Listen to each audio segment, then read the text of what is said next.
There's a kind of ache that doesn't come with screams or slammed doors. It arrives quietly, when the one you care about disappears without warning. When someone who once held your hand now holds their silence, and you're left there, not with closure, but with confusion. Not with clarity, but with questions. Maybe you felt it too. That dissonance between what he says and what he does.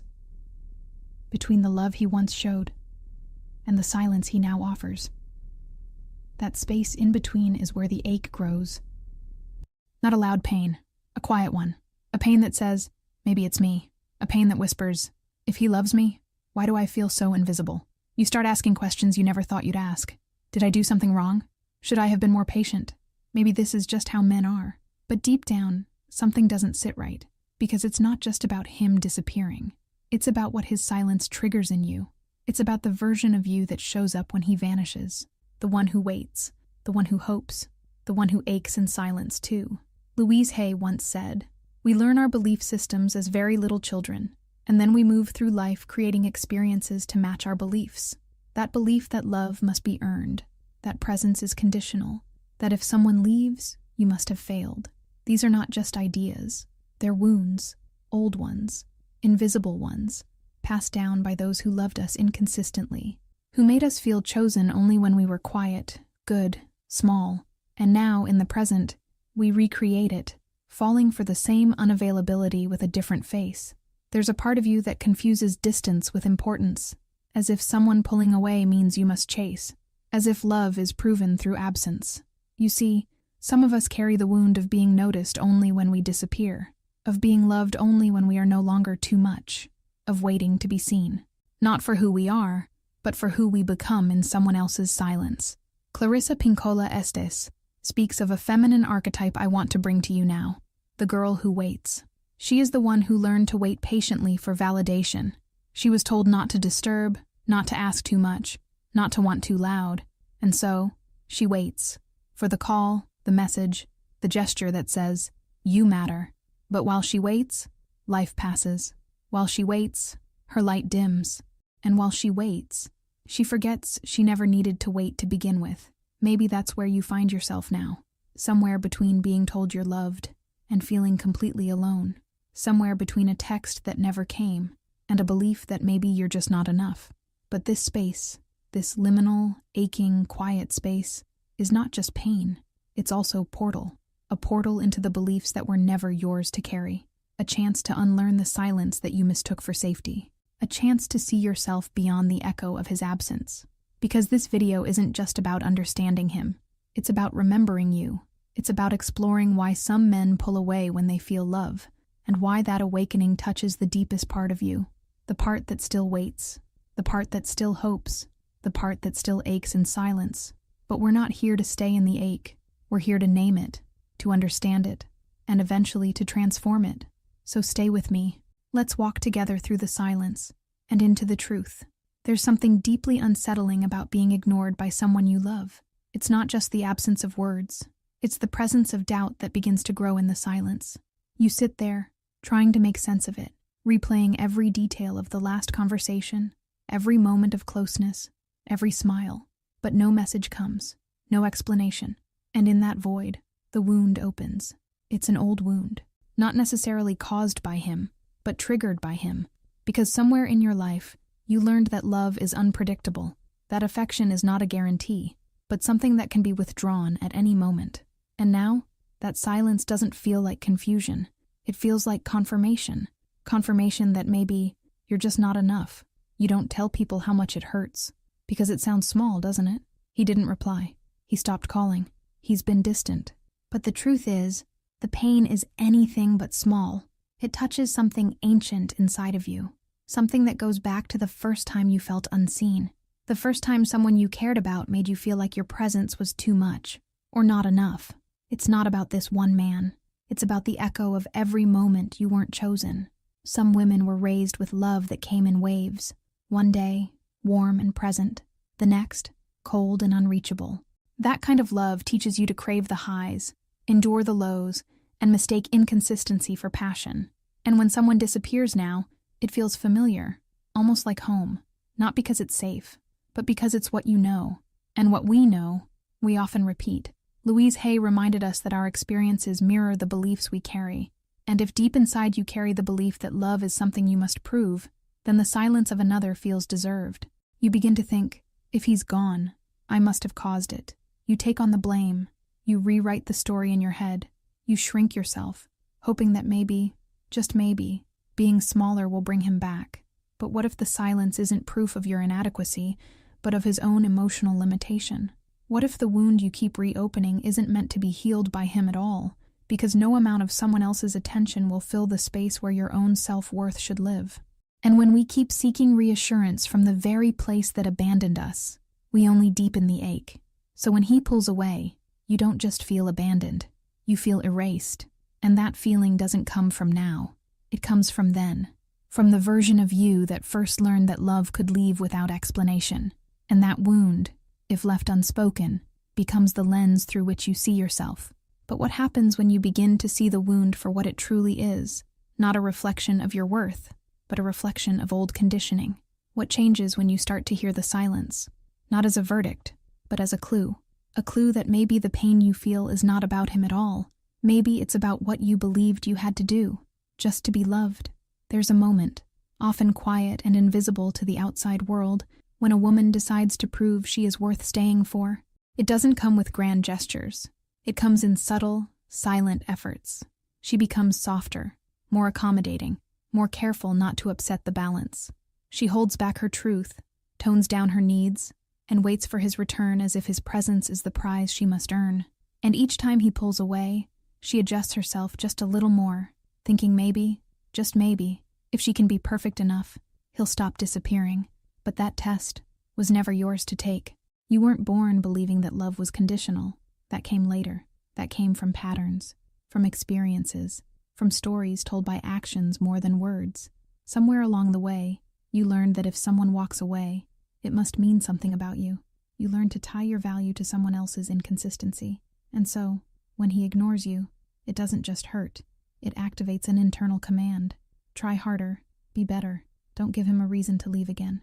You begin to walk on eggshells in a relationship that already feels hollow. You overthink every message. You dress differently. Speak differently. Offer more than you can afford emotionally. Not because he asked you to, but because you're trying to pass a test you were never meant to take. A test that says, if I'm enough, he'll stay. But enough for who? Enough based on what? And how much of yourself are you willing to erase just to be seen? This silent performance becomes exhausting. And the worst part? Even when he does come back, it doesn't feel like victory. It feels like relief. But relief isn't the same as joy. It isn't the same as love. It's just a break from the anxiety of being unwanted, a pause in the cycle of fear. And slowly, you begin to confuse that emotional high with real connection. Louise Hay taught that self-worth begins when we stop looking outside ourselves for validation. Yet in these moments, when he pulls away, you don't look inward. You look outward with pleading eyes, hoping that he'll change his mind, that he'll see your efforts, that he'll choose you. But love that must be proven isn't love. It's performance. And no woman should have to audition for affection. So if every time he disappears, you find yourself trying harder, giving more, shrinking further, you are not falling in love. You are falling into a pattern, one that has nothing to do with your worth, and everything to do with what you were taught love should feel like. But what if love isn't meant to be chased? What if you were never supposed to be tested, only met? Met where you are, as you are, without needing to sacrifice your voice, your truth, your soul, just to be held.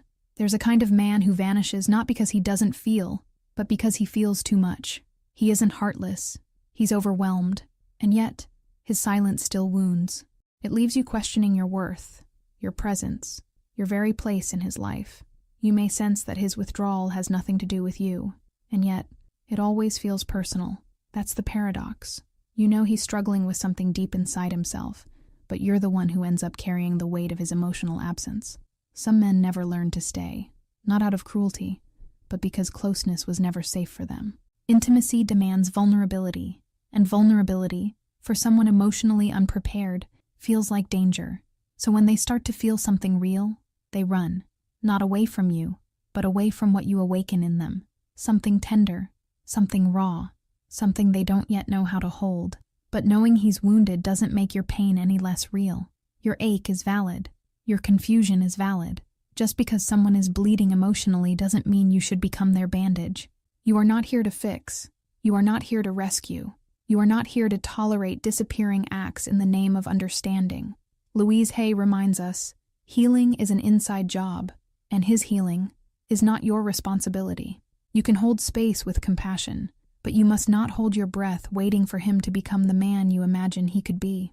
Because every time you pause your needs, delay your truth, silence your voice for the sake of his process, you abandon a part of yourself.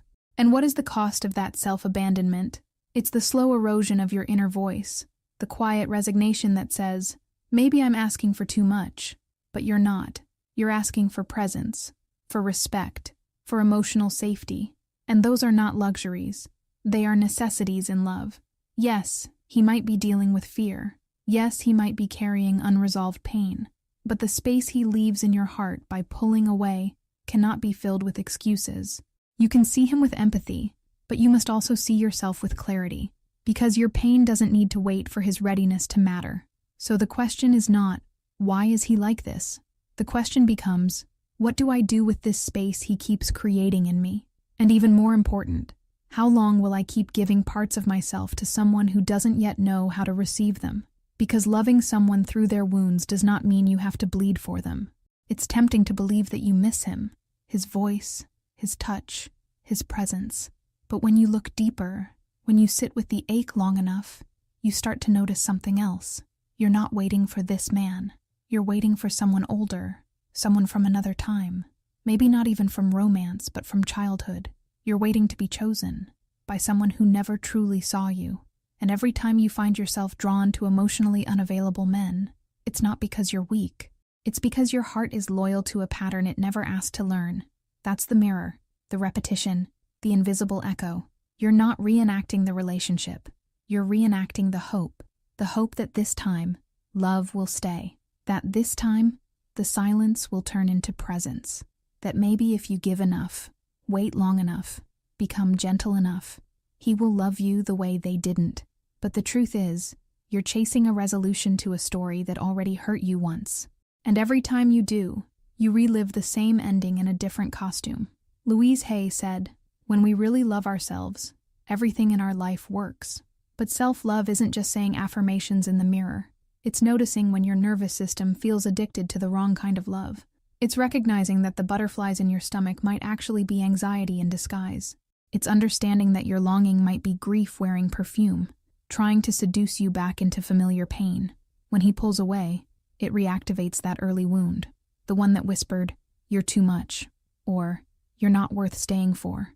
And without realizing it, you start to believe that maybe if you're patient enough, if you give more, if you endure in silence, this man will finally give you what someone else withheld. But love doesn't heal like that. Love doesn't arrive through reenactment. It arrives through remembrance. The remembrance of who you were before the wound. The woman you were before you started begging for breadcrumbs of attention. You are not meant to be a mirror for someone else's avoidance. You are not meant to be the repetition of a story that broke you. You are meant to be the ending that heals it. But that ending doesn't come when he chooses you. It comes when you choose not to repeat what hurt you. So if it feels like you're waiting again, if the silence feels familiar, if your heart feels like it's back in a place it's been too many times before, pause, breathe, ask yourself, who am I really waiting for? Because chances are, it's not this man. It's someone who lives in a much older memory, and your healing begins the moment you stop asking him to fix what he didn't break. There's a strange kind of relief that washes over you when he finally reaches out again. After the days of silence, after the emptiness, after the wondering, it's not even what he says that matters. It's the sound of his voice, the notification, the return of something that felt lost. And in that moment, your body relaxes. The storm calms. You breathe. But is that peace? Or is it withdrawal easing? Because what you feel may not be love. It may be a chemical cocktail of hope, anxiety, and momentary relief. It's not the relationship you're craving. It's the end of the ache. And that's how the cycle becomes addictive. The silence hurts. The return soothes. And soon, you're no longer just in a relationship. You're in a loop that looks like love, feels like passion, but tastes like dependency. Your heart starts to associate emotional intensity with connection. The longing, the waiting, the sudden reappearance. It mimics depth. But what if depth isn't about how intensely you miss someone when they're gone, but how safely you feel when they're near? What if the high of his return is only masking the deeper question? Why does his absence hurt so much in the first place? When we are wounded, especially early in life, we become sensitive to patterns of inconsistency. And when someone replicates that inconsistency in adulthood, we confuse familiarity with love. The pain doesn't feel foreign, it feels like home. And because you've never had a safe model of love that is steady, present, reliable, the rush of being chosen again becomes intoxicating. But addiction, even emotional addiction, has a cost. And that cost is your peace, your clarity, your self-respect. Because every time he returns and you forgive the distance without questioning it, you reinforce the belief that your value lies in being waited for, in being hurt and then reassured, in being lost and then found by someone else. Louise Hay would remind us that true healing begins when we stop reenacting the wound and begin creating a new pattern.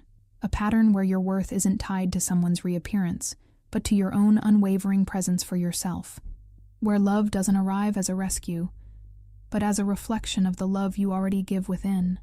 So when he comes back, and your heart flutters, and you feel that wave of relief, ask gently, is this joy, or is this just the end of a withdrawal? Because real love shouldn't feel like coming up for air after almost drowning. It should feel like breathing, steady, safe, sacred, every single day. There's a quiet conflict living inside many women, the longing to be chosen, and the habit of tolerating being ignored. It's not that you don't know your worth. It's that somewhere deep down, your nervous system was trained to confuse being needed with being loved. And so you stay, you wait. You explain his behavior to your friends with soft words and hidden sorrow.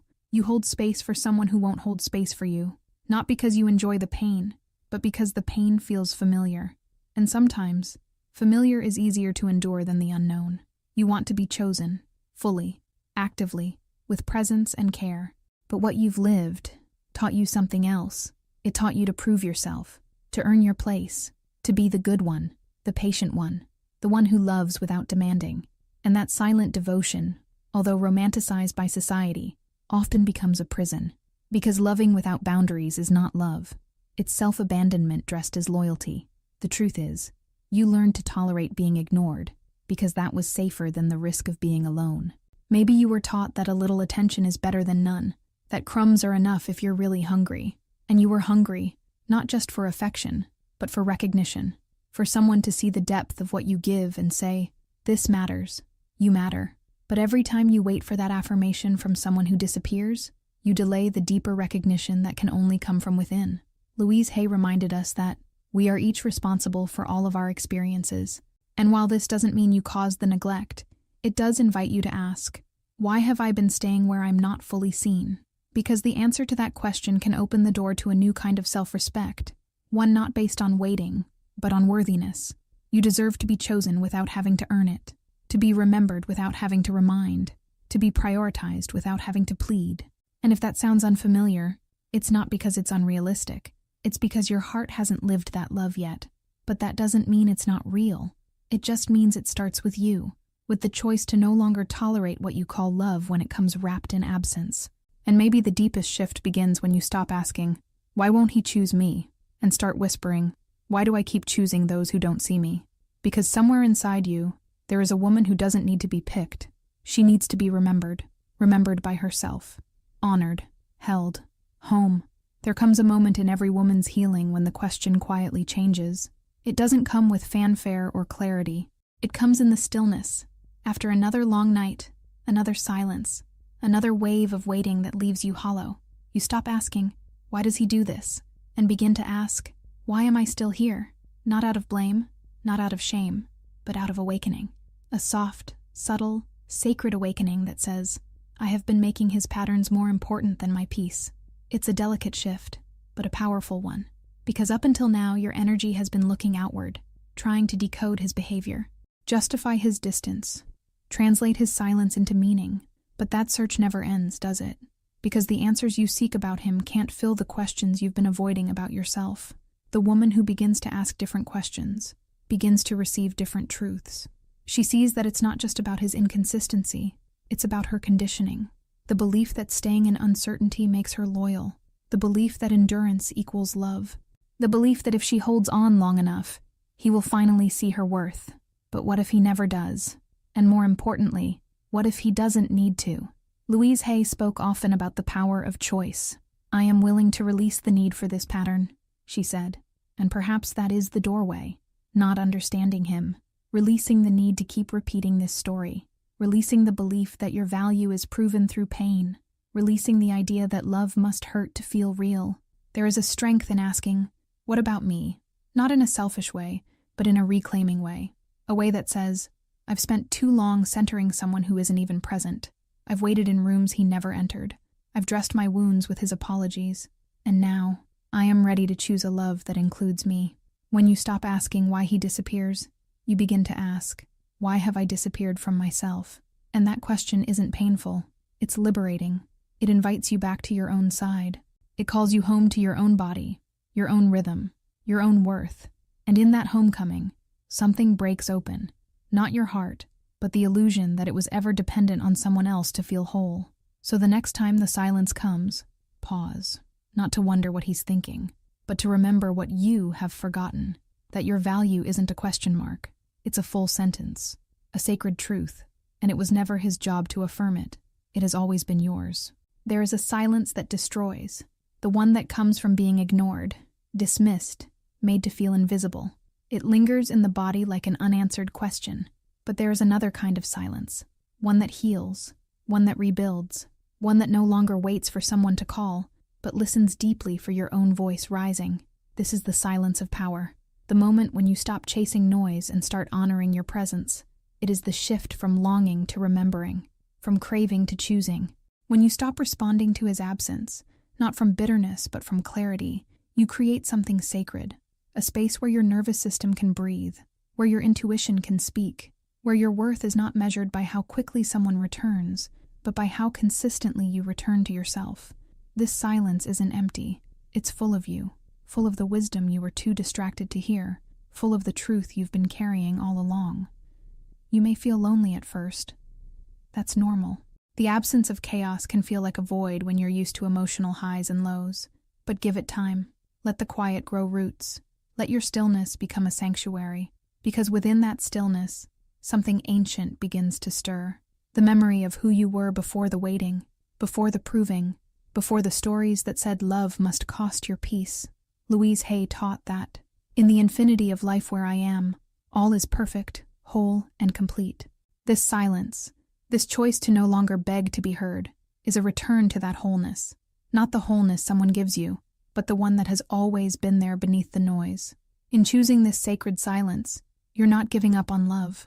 You're rising into it, into a love that starts with self-respect, into a love that listens inward, into a love that doesn't settle for scraps or half-presents. And when that kind of love lives inside you, the men who can't meet you there quietly fade into the background, not because you push them away, but because you've raised your resonance. So the silence you choose now is not a punishment. It is a prayer, a declaration, a return. And in that return, you begin to rebuild, not the relationship, but the woman, the one who no longer asks for someone to choose her, because she already has. She chose herself, and that changes everything. There's something quietly revolutionary about choosing not to wait anymore, not in anger, not in haste, but in love, in reverence for your own heart, because your heart, tender, wise, loyal, was never designed to live in limbo. It was meant to beat fully, to love deeply, to be met in its fullness, not to sit in silence, waiting for breadcrumbs of affection, not to bend and break, just to fit inside someone else's unavailability. Louise Hay reminds us, love is never outside ourselves. Love is within us. And when you begin to trust this truth, the silence of someone else no longer defines you. It reveals them. And more than that, it frees you. Because if love lives inside you, you don't need to chase it. You don't need to beg for it. You simply need to return to it. There is a woman who no longer waits to be seen, because she sees herself. She no longer waits to be chosen, because she has chosen herself. She no longer aches in silence, because her silence is now sacred. It speaks of boundaries, of self-respect, of rebirth.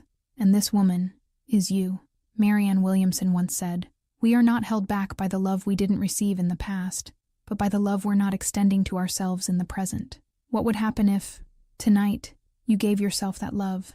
If you looked into the mirror, not to find flaws, but to remember your truth, to say softly or firmly or through tears, "I release the need to wait for love. I am love. I am seen. I am home."